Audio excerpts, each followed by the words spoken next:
सुनबाई, एका अब्रुदर माणसाला त्याच्या जीवापेक्षाही प्रिय असते ना, तो त्याचा शब्द, त्याचा मान.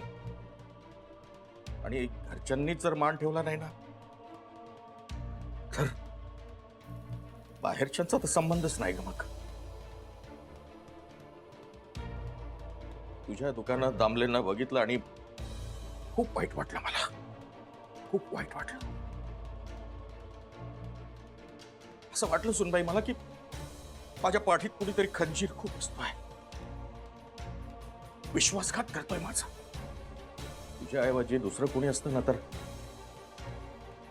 कदाचित एवढं वाईट वाटलंही नसतं. पण तू तू असं करावंस. बाबा, खर तर या विषयात मी काहीच बोलायला नकोय. मी अजाणतेपणी का होईना पण तुम्हाला खूप दुखावलंय. पण बाबा एवढंच सांगते का, खरंच खरंच नानाजी तसे नाहीये. नाही बाई, तू तर त्याचीच बाजू घेऊन राहिली. त्या डोळ्या देखत माझ्या लेकाच्या त्यांनी थोबाडीतला गाऊन दिली, त्या तुला काहीच वाटत नाही का ग राधिका? आई, असं काऊन बोलता तुम्ही? अगं वाटतं ना, खरंच वाटतं आई. खरं तर हे सगळं घडायलाच नको पाहिजे होतं. हे सगळं घडलं कारण आपल्यातला समजूतदारपणा कमी पडला. आणि जिथे समजूतदारपणा कमी पडतो ना, तिथे गैरसमज निर्माण होतो. नानाजींनी हे सगळं मुद्दाम नाही केलंय. त्यांना वाटत होतं मायाबद्दल, माझ्या संसाराबद्दल त्यांना काळजी होती. मी बोलले ना नानाजींशी, जे काय घडलं त्याचं त्यांनाही खूप वाईट वाटून राहिलं आई. हाय बाई, काय तर तू तर त्याचीच वकिली करून आली. हा, त्या नवऱ्याच्या थोबाडीत लगावणाऱ्या माणसांशी तू संबंध ठेवते. हा, मी तर बोलली नसती त्याच्याशी. मी नसते बोलले आई. जर ते कोणी परके असते ना, तर मीही नसते बोलले. पण ते कोणी परके नाही ना, ते नानाजी आहेत आई.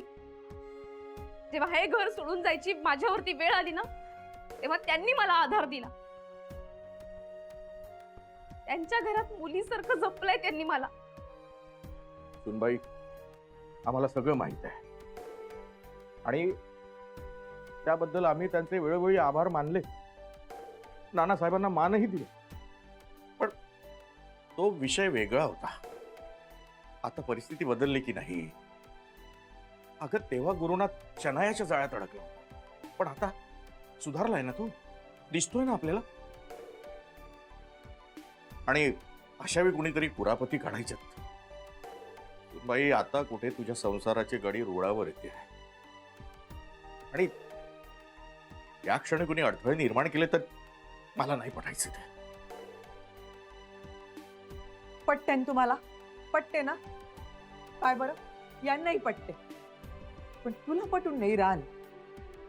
अगं, तुटलेला संसार जोडायचं काम करतेत का नाही शेजारी? आणि हे असले शेजारी, याच हेच काम आहे का, दुसऱ्याच्या संसारामध्ये आगी लावणं? नाही आई, तुमची बाजू समजून राहिले ना मी. पण अपेक्षा एवढीच का एकदा त्यांचीही बाजू समजून घेतली पाहिजे. एक मिनिट. त्यांची कसली बाजू राधिका? उगीच काहीतरी क्रिएट करतायत ते. नाही, मी सांगतो बाबा तुम्हाला, हे नानाजींना मुद्दामून करतायत. नाही हं. नानाजी तसे नाहीये.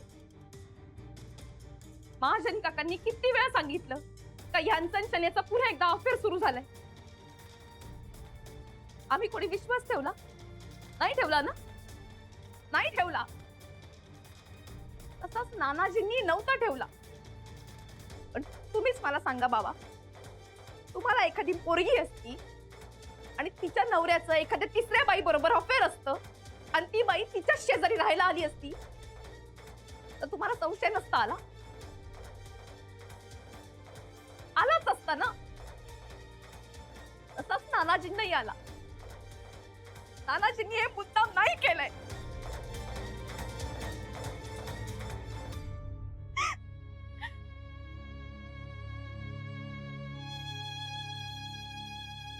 नाही बाबा, मी काय नानाजींची बाजू नाही घेऊन राहिले, पण मी त्यांची बाजू समजून घेण्याचा प्रयत्न करून राहिले. कारण ते मला मुलीसारखं मानतात म्हणून, त्यांना माझ्याविषयी काळजी वाटून राहिली म्हणून.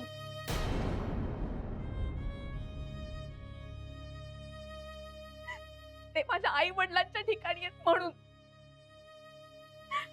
आणि बाबा, हे जसं माझं सासर आहे ना, तसं नानाजींचं घर हे माझं माहेर आहे म्हणून.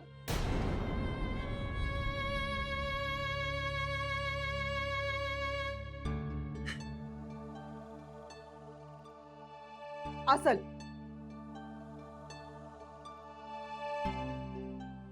असल ते तुझं माहेर असल, मान्य आहे मला.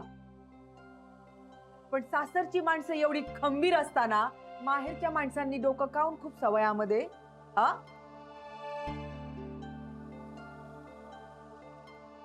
आम्हाला नाही पटत.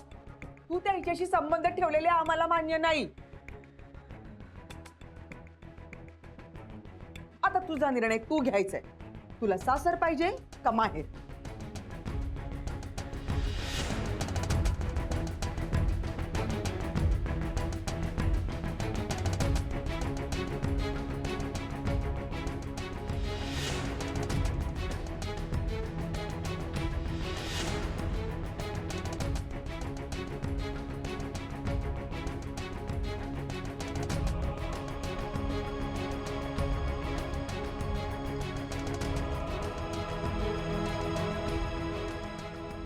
राधिका बोल. सगळे तुझ्या उत्तराची वाट बघतायत. काय हवंय तुला नक्की, सासर की माहेर?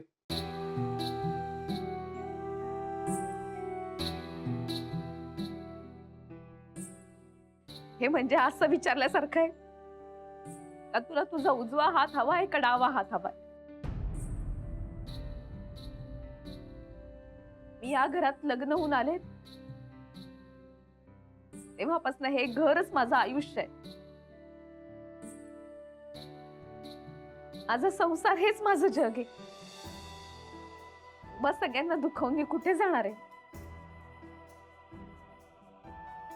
मी मला विचारलं तर मी कायम तुमचीच निवड करेन.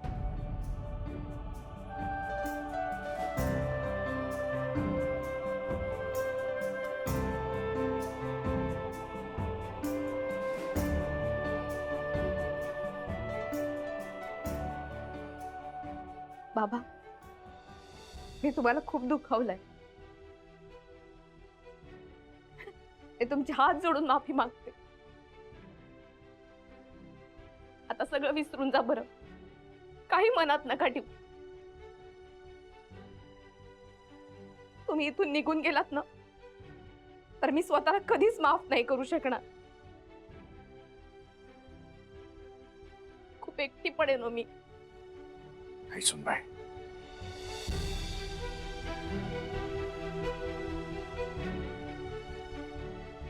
सुनबाई, अगं आम्हाला तरी तुझ्याशिवाय दुसरं कोण आहे?